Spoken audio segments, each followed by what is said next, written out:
और पाकिस्तान के नौजवानों को एंगेज करना है, उनको ट्रेन करना है, उनको प्लेटफॉर्म देना है और उनको शोकेस करना है।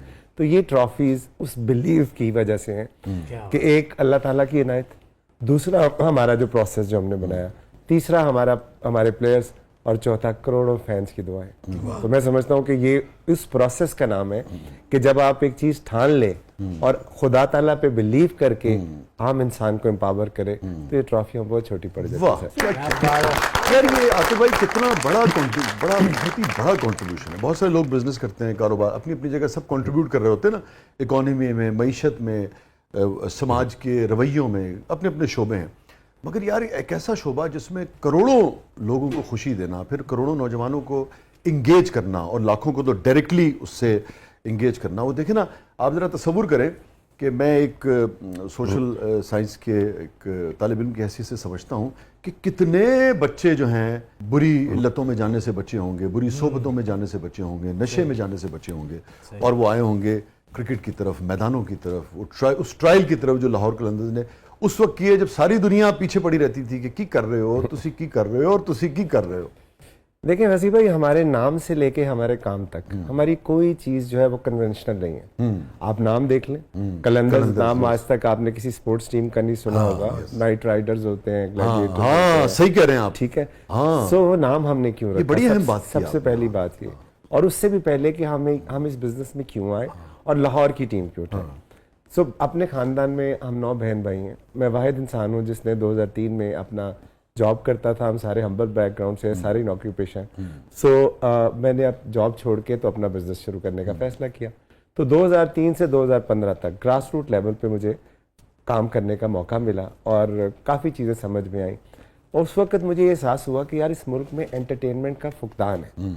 बड़े आदमी के पास सब कुछ है, लेकिन जो आम आदमी है उसके पास सिर्फ कुछ भी नहीं है। रेस्टोरेंट्स हैं, जो कुछ है वो मरने के बाद है। हाँ। ठीक है, तो वो जो यहाँ पे सिर्फ एक एंटरटेनमेंट है वो है रोटी, ताकि उसको खा के जल्दी मर जाए, क्योंकि उसके मसला ये है कि हर वक्त वही एक एंटरटेनमेंट है आपकी। सो उसमें मैं थीम पार्क पाकिस्तान में बनाना चाहता था। अच्छा। उसके ऊपर मैं काम कर रहा था, पंजाब की डिफरेंट साइट्स देख रहा था कि यार किधर बनाऊं। इतनी देर में PSL आ गई। So it was a no brainer कि पूरा पाकिस्तान जो है वो क्रिकेट से मोहब्बत करता है और उनकी जिंदगी में वाहिद एंटरटेनमेंट क्रिकेट है।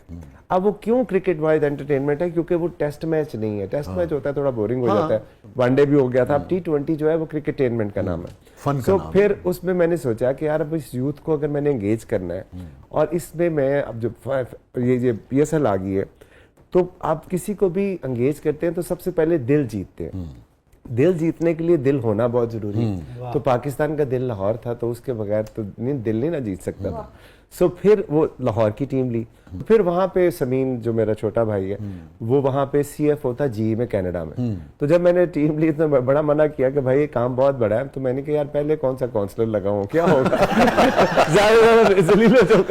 सर वो जब टीम ली तो वो अपनी जॉब छोड़ के वो आया। तो उसने फिर अम्मी का नाम अटैच करना चाहता था। माँ लाहौर था उनका नाम, कौसर था। अब माँ लाहौर रख नहीं सकते थे, कौसर नाम था, कौसर लाहौर भी नहीं रख सकते थे। सो उनकी 2014 में डेथ हुई थी और 15 में हमने ये टीम ली। मुझे अगर आप इजाजत दें, आप मुकम्मल कीजिएगा, क्योंकि आप भी इमोशनल हुए हैं। मैं चूंकि आपके पूरे खानवादे को 20 बरस से जानता हूँ, आपकी जो भी हमारे दोस्तों का हल्का है, आपकी वालदा की बहुत सब रिस्पेक्ट करते हैं।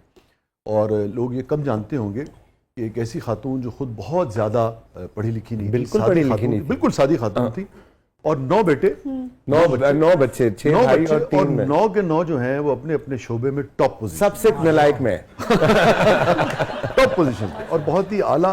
और क्या उस औरत ने जिनका नाम कौसर था, उन्होंने अच्छी तरबियत की, अच्छी तालीम दी, और वो तस्बीह पढ़ती रहती थी।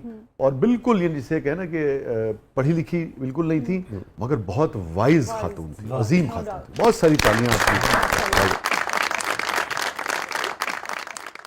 वो समीन जो है वो अम्मी का नाम अटैच करना चाहता था, क्योंकि जब अम्मी की डेथ हुई उससे पहले उन्होंने समीन को बुलाया, रोजे थे, उनको 10 दिन अपने पास रखा, ईद आने वाली थी, और उसके बाद उसको कहा तू चला जा बेटा। उसने कहा अम्मी ईद आ रही है, उसने कहा नहीं तू जा।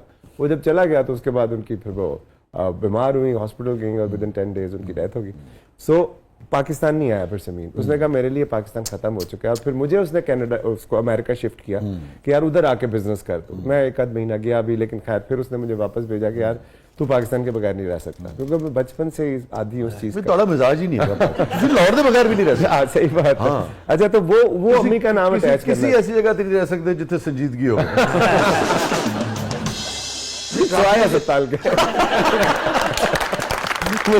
मुझे एक दफा याद है जब टीम ली तो जवाद भाई ने मुझे कहा, जो बड़े भाई है, उसने कहा यार अब तू सीरियस हो जा। मैं कहा क्यों, मेरा एक्सीडेंट हुआ है। टीम ली। अच्छा खैर समीन ने फिर ये डेफिनेशन जब आई कलंदर की सामने, तो जब कलंदर का देखा कि कलंदर इज सेल्फलेस पर्सन, क्या बात है यार। तो हमें लगा कि हमारी वालदा एक सेल्फलेस औरत थी, जिस तरह अभी आपने जिक्र किया। क्या बात। और फिर उनके नाम पे हमने इनाम रखा कि जब कलंदर की तारीफ होगी तो हमें लगेगा हमारी वालदा की तारीफ होगी। और आप देखिए कितनी अजीज खातून होंगी वो, ये सारी गुफ्तगू जो है ये उनकी बहू ने मुझे बताई, आलिया बहन जो आलिया रशीद साहबा ने।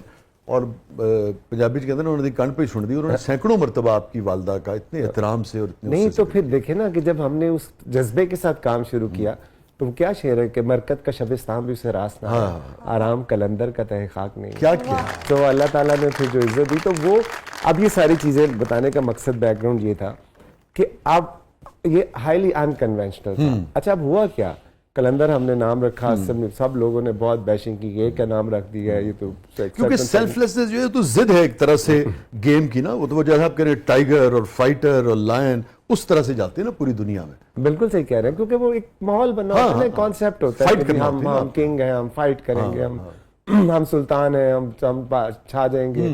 फिर मैं प्लेयर डेवलपमेंट के कॉन्सेप्ट के साथ आया, ठीक है, कि यार पीसीबी को मैंने कहा कि यार मुझे इजाजत दे दो, मैं अपने प्लेयर ढूंढूंगा जो इमर्जिंग कैटेगरी है, 2 प्लेयर मैं अपने प्रोग्राम से लेके आऊंगा। ठीक है। सो उन्होंने एक कंडीशन लगा दी कि अंडर 23 हो। अच्छा। तो फिर वो सफर मेरा शुरू हुआ जुलाई से 2016 में। फिर आकिब भाई को एंगेज किया, उनको बुलाया, और मैं समझता हूँ कि अगर शहबाज साहब उस वक्त चीफ मिनिस्टर थे, अगर वो ना होते तो शायद प्लेयर डेवलपमेंट ना होता। क्योंकि जब मैंने कॉन्सेप्ट बना लिया तो मेरे एक दोस्त है, उसको मैंने कहा कि यार ये मैंने, उसने कहा पागल हो गया, धमाके हो रहे हैं, लॉ एंड ऑर्डर की सिचुएशन है, किसने तुझे करने देना है, इतने बंदे कैसे इकट्ठे करेगा। बहरहाल उन्होंने कहा चीफ मिनिस्टर को जानते हैं, मैंने कहा जी वैसे तो जानता हूँ लेकिन मैं नहीं मिला हुआ। तो उन्होंने कहा उनसे मिले आप किसी तरह। फिर राना जवाद भाई को रिक्वेस्ट की कि आज जवाद भाई जरा मुलाकात, जवाद भाई ने फिर मुलाकात की करवाई। मैं जियो के उसको कौन इनकार कर सकता है।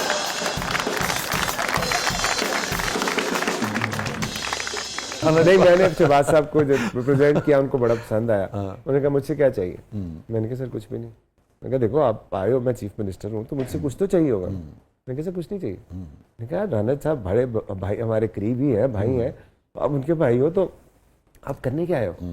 मैं कहा मुझे कोई रोके ना, मैं ये करने जा रहा हूँ। ये सबसे बड़ा चैलेंज ही है। तो फिर खैर शहबाज साहब ने उसी वक्त उसको इंस्ट्रक्शन दी, और फिर बहावलपुर से हम शुरू हुए, और मुल्तान, डीजी खान, सरगोदा, उसके आपका जो है रावलपिंडी, गुजरांवाला, लाहौर।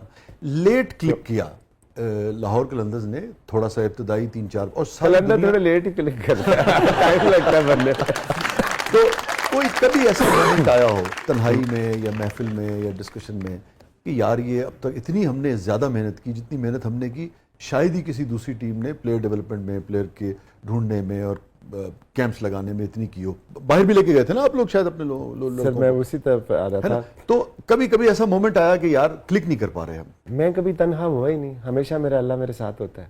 तन्हा तो तब होते हैं ना जब आपका खुदा आपसे रूठ जाए। तो एक काम, एक उम्मीद जगा रहे हैं आप, एक आम आदमी की, एक चक सवारी में, एक लंडी कोतल में, एक लैया में बैठे हुए बच्चे के दिल में आप उम्मीद जगा रहे हैं कि मैं आपके लिए आ रहा हूँ, आपको प्लेटफॉर्म दे रहा हूँ, और आप दुनिया को दिखाओगे कि आप में कितना टैलेंट है। तो वो उम्मीद जगा रहा हूँ ना, तो मैं खुद ना उम्मीद कैसे हो सकता हूँ, जबकि मेरा बिलीव ही वही है। तो आपको कामयाबी नाकामी से कोई फर्क नहीं पड़ता था, आपको लगता था मैं अपना काम कर रहा हूँ। नहीं, कामयाबी नाकामी से मुझे हरगिज़ फर्क नहीं पड़ता। मुझे फर्क पड़ता था कि फख्र कलंदर जब वो आए हमारे प्लेयर डेवलपमेंट प्रोग्राम से, और फख्र पाकिस्तान वो बने जब उन्होंने इंडिया को 2017 में चैंपियंस ट्रॉफी के फाइनल में शिकस्त दी। वो थी मेरी जीत।